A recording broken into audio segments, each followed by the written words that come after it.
The idea that Michael Jackson did not have to die is at the heart of the manslaughter case against his doctor, Conrad Murray.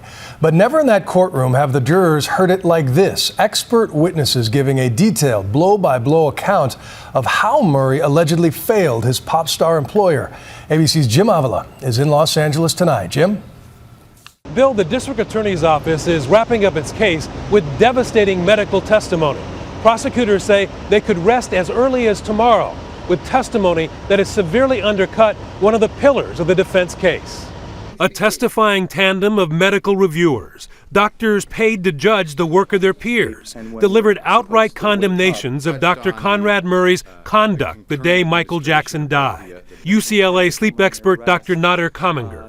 Let's talk about your findings in regard to using propofol. It really has no role for the management of insomnia. It's inconceivable. And you state unethical. That's correct. And why is that? It's kind of beyond a departure of standard of care. And cardiologist Dr. Alan Steinberg. You in fact found 6 separate and distinct extreme deviations from the standard of care. Yes, sir. In fact, the prosecution witnesses claim Dr. Murray deviated from standard care in 6 ways that killed Michael Jackson. First, using propofol as a sleeping aid, using the dangerous anesthetic at home, with no backup emergency personnel, no backup medical equipment, having no medical records to share with other doctors, and most critically, not calling 911 immediately, which could have saved Jackson's life. He was definitely savable at that point. So in essence, had Dr. Murray called 911 at 12 o'clock, Michael Jackson would still be here today. Yes, sir. And there's just no doubt in your mind about that. No doubt. Dr. Murray's 20-minute delay in calling 911 makes him guilty of manslaughter, said the prosecution's medical witnesses, even if it was Jackson who delivered the fatal last dose while Dr. Murray was out of the room. 911 was called at 12:20. So now from the assumed time that Dr. Murray found the patient, it's 20 minutes till the time that 911 is called. Well, that just compounds the underlying effect of lack of adequate circulation and adequate oxygen to the brain that is really critical. And I think at that point it really becomes irreversible. And in a stunning concession today, Dr. Murray's defense team told the judge, out of the jury's presence, it will no longer argue that Jackson swallowed the fatal dose of propofol on his own in a desperate effort to sleep.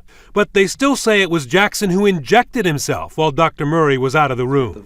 A defense today's witnesses attempted to dash by saying just leaving the room is grossly negligent with extreme deviance from standard care. When you monitor a patient, you never leave their side, especially after giving propofol. It's like leaving a baby that's sleeping on your kitchen countertop. You would never do it, so you always monitor the patient. And they say leaving a known addict with access to the drugs makes Dr. Murray to blame even if their theory is correct. Even under a scenario put forth by the defense that Michael Jackson self-administered either lorazepam or propofol, the risk of that happening would be a foreseeable thing that a competent doctor should have been aware of. Oh, absolutely. I mean, you know, here you have a patient that potentially may have substance abuse problems, and you're providing this environment where drugs are readily available. They're not locked up there at an arm's reach. The Jackson defense is expected to start next week, the cornerstone of which ABC News has learned surrounds the testimony of their propofol expert, who will claim, contrary to most others, that propofol helps patients sleep and is perfectly safe to use. For Nightline, Jim Avila, ABC News, Los Angeles.